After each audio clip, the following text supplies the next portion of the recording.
Books, books. I like books. I'm gonna read them all.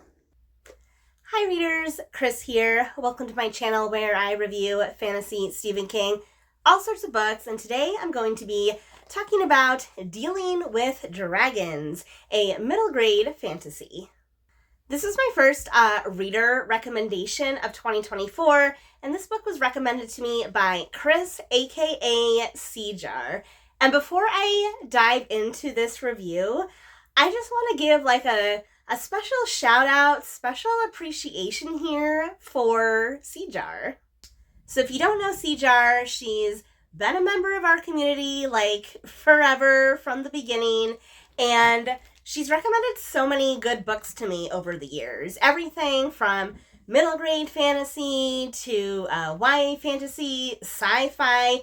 Dealing with Dragons was the latest one. And not only does she have amazing book recommendations, but she's just a super kind person. So, as you know, I recently celebrated, getting 400 subscribers, and she actually sent me a gift. So she sent me a copy of Warcross by Marie Lu. I've been wanting to read this book like forever. If I could show or see like the history of when I added certain things to my wish list, like this has been on my wish list forever. Look how beautiful this is. Not only did she send me that, but she also sent me something else from my wish list, which is a copy of the Beauty and the Beast soundtrack. So obviously I added this when the movie came out. I'm a big Dan Stevens fan.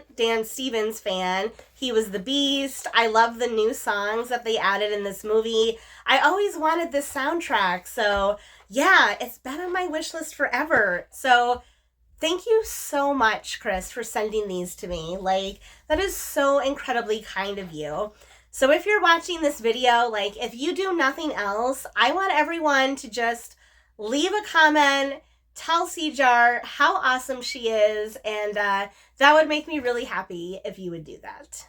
So now let's jump into Dealing with Dragons, which is a middle grade fantasy, and this book is so cute. It was so cute, but not in like an over sweet saccharine way. It's just a really cute story with a really great message. So the whole premise of this book is that we have a young princess named Cimarine, or at least that's how I pronounce it. And Cimarine is not your typical princess, where most princesses like learn to embroider and like do all this feminine stuff. She's like, no, I want to learn how to do sword fighting and ride horses. And she's a rebel. She's a little rebel. No one understands her. Everyone's trying to fit her into this princess box. And she's like, no, I don't want that. So then she finds out that there is this dragon, these dragons that are known to kidnap princesses. The dragon kidnaps the princess, and then a knight usually goes and rescues her, and it's this whole big thing. But Cimarine is like, hey, dragon, I want you to kidnap me because I am just done with my life here. Like, I want to get out. So this dragon, Kazul, however you want to say it, is like, okay, sure, I'll take you. So she goes off to live with this dragon, and while she's there, shenanigans ensue.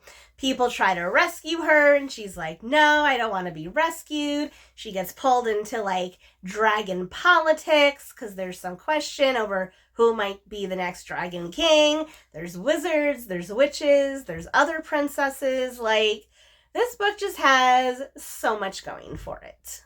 So first, like I mentioned, like, the number one thing I really like about this book is just the messages. And I think at the end of the day, like, yes, the main character is female and you can look at it from that perspective, but I feel like the main, like, message of this book is that it doesn't matter, like, who you are, is you should be true to yourself. Cimarine was not being true to herself when she was trying to be this perfect little princess that everyone wanted her to be.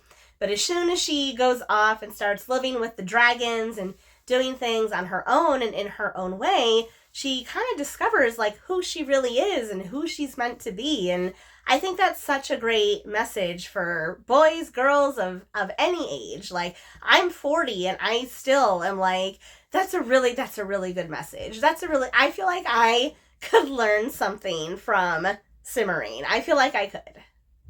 Second, this book has all the things I mentioned, like all the ingredients for a great fantasy story. It's got action, it's got adventure, it even has humor, and it has heart.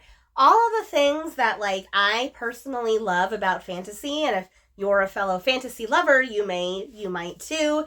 Like, we've got mythical creatures and dragons, right? We've got wizards casting spells. We've got dragons who can talk, and some are moody and some are nicer, and some breathe fire and burn people. And like, the dragons aren't pushovers, even though the one dragon takes Princess Cimarine in. Like, he's still the dragon, he still has fire breath. And I like that the book doesn't minimize the fact that the dragon is actually dangerous. So I thought that was pretty cool. And then number 3, the plot. Like, this is a short book. It's not that long. It's only like 200 pages. That's it. But there is so much plot shoved into these 200 pages. The book moves along at a super quick pace, super fast. Things happen quickly. It keeps moving. And all of those things that I mentioned, the character development, the positive messages, the action and adventure, all of that happens in 200 pages, which I think is super impressive. So yes, long story short on this one, I really enjoyed this one for all the reasons I mentioned. Great characters, great message, great plot, all the fantasy stuff. So if you are someone that likes middle grade fantasy, or you have someone in your life who is the right age for middle grade fantasy, I would definitely recommend Dealing with Dragons. So that is it for me today. Now I want to know from you, have you read Dealing with Dragons? If you have, let me know your thoughts in the comments section below. And as always, if you like this video, please give it a thumbs up. If you're not already, please subscribe to my channel for more bookish stuff coming your way soon. All right, everyone, happy reading.